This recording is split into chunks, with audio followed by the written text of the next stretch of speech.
الخضراء ومبادرة الشرق الأوسط الأخضر، والتي إن شاء الله سيبدأ تنفيذها قريبا جدا بإذن الله. قريبا جدا لأن هذا يتعلق أيضا برؤية سنة 2030. لا شك أنها ضمن رؤية المملكة 2030 بالضبط. هناك أيضا نعرف أن في مبادرة سعودية الخضراء سوف هناك زراعة 10 مليار شجرة. نعم. ما هي هذه المبادرة؟ كيف نفعل هذه؟ عندما نقول السعودية الخضراء هذا يعني أن النية بزراعة 10 مليار شجرة موزعة على كافة مناطق المملكة. معروف أن الجزء كبير من المملكة أو ما يسمى بالربع الخالي هي منطقة صحراوية تماما، فهذه المبادرة ستشمل أيضا أجزاء من الربع الخالي وتغطية معظم مناطق المملكة ب10 مليار شجرة. فأريد أن أؤكد أن المبادرة السعودية الخضراء هناك إلا في داخل المملكة العربية فقط. نعم. في كل مناطق المملكة. هناك أيضا التحديات حينما نتكلم عن هذه المبادرة، خصوصا المبادرة السعودية الخضراء. ما هناك تحديات؟ كما ذكرت في بداية الحديث، من التحديات التي تواجه المملكة قلة الأمطار. من التحديات أيضا زيادة الانبعاث الحراري وانبعاثات الكربون، وهي مشكلة عالمية للغلاف الجوي. أيضا التصحر، زيادة التصحر، هذا يعني ارتفاع في درجة الحرارة. تأتي مبادرة للتخفيف من كل هذه التحديات. حينما نتكلم عن 10 مليار شجرة تزرع في المملكة خلال الفترة القادمة، خلال ال10 سنوات القادمة، ما يعني بأن المملكة تساهم بهذه المبادرة في الحد من الانبعاث الحراري بنسبة 4%، وهو المستهدف العالمي.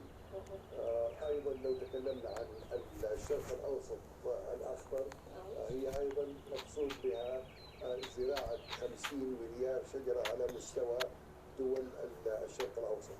بطبيعة الحال دول مجلس التعاون الخليجي، أيضا دول الشرق الأوسط. المبادرة وجدت ترحيب كبير عالمي من كل الدول، ليس فقط لجعل السعودية خضراء أو جعل منطقة الشرق الأوسط أخضر، وإنما لمساهمة المبادرتين في الحد من التأثيرات المناخية على مستوى العالم. رئيس الأمريكا بايدن يدعو 40 زعيما للمشاركة في قمة المناخ.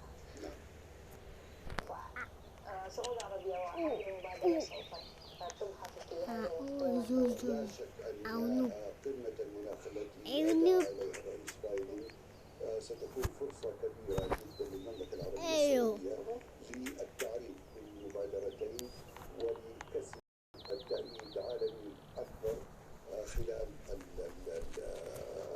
قمة المناخ التي ستعقد 22-23 أبريل من هذا الشهر. فأعلنت هي فرصة مناسبة للتعريف بالمبادرتين بأكثر من 40 زعيم دولهم تشارك بقوة في مسألة التغيير المناخي والتأثير على دول العالم. حينما نتكلم عن بلد عن السعودية العربية وكذلك إندونيسيا، هناك علاقة قريبة بين الدولين. فحينما أيضا نتكلم عن هذه المبادرة، ما هو الخاص حينما نتكلم عن هذه المبادرة بين السعودية العربية وإندونيسيا؟ السعودية تقدمت رسميا إلى الحكومة الأندونيسية بطلب دعم هذه المبادرة، وأعتقد أن الدعم سيكون قريبا إن شاء الله، خاصة وأن نتائج المبادرتين ستكون ليست فقط لصالح المملكة ودول الشرق الأوسط، وإنما لصالح العالم أجمع. فبالتالي سيكون أيضا من المناسب أن تدعم الدول الأندونيسية هذه المبادرة. وكما ذكرت من العلاقات القوية التاريخية بين المملكة وإندونيسيا، دائما نحن نجد الدعم الكامل من الحكومة الإندونيسية في كل المواقف السعودية.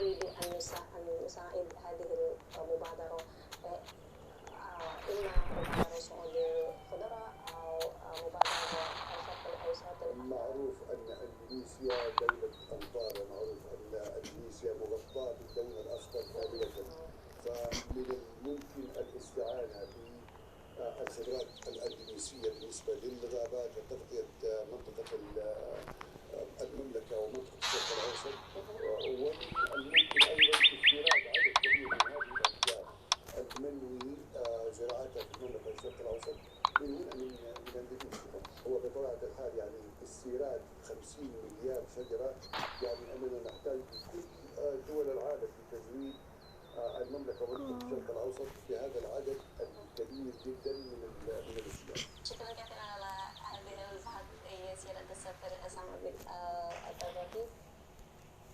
CNN Indonesia News Hour masih akan kembali dengan beragam informasi menarik lainnya. Untuk itu tetaplah bersama kami.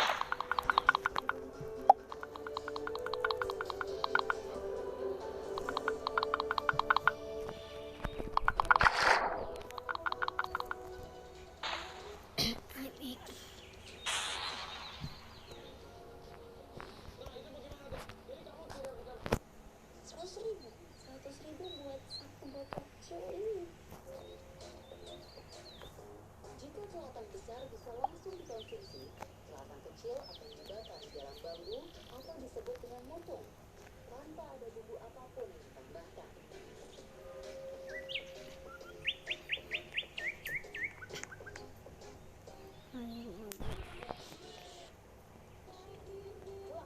Pulang ya. Mama mau ngomong sama kamu.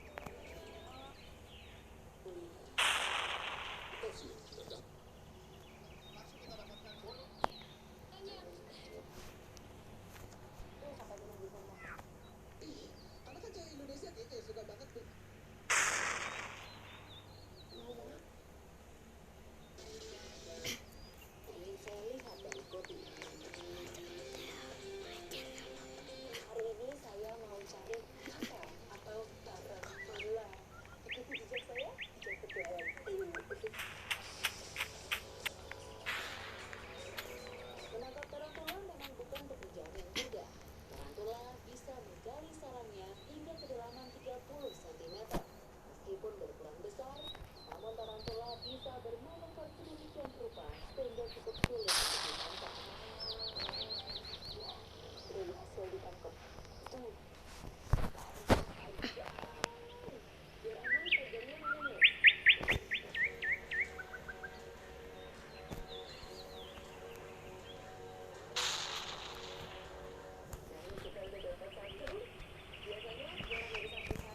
kandungan gizi yang bermanfaat bagi tubuh, di antaranya zat besi dan juga protein.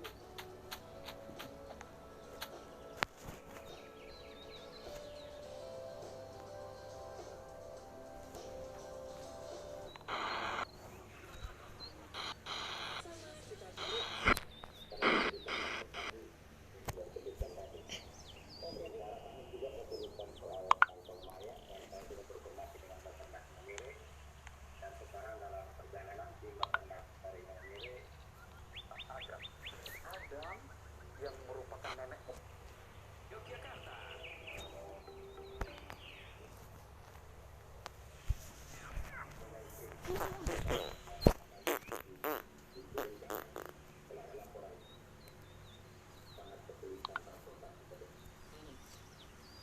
Oke, kemudian untuk total dari atau para pengungsi, para korban ini seperti apa Pak? Apakah sudah ada lokasi pengungsian dan seperti apa kondisinya? Masyarakat di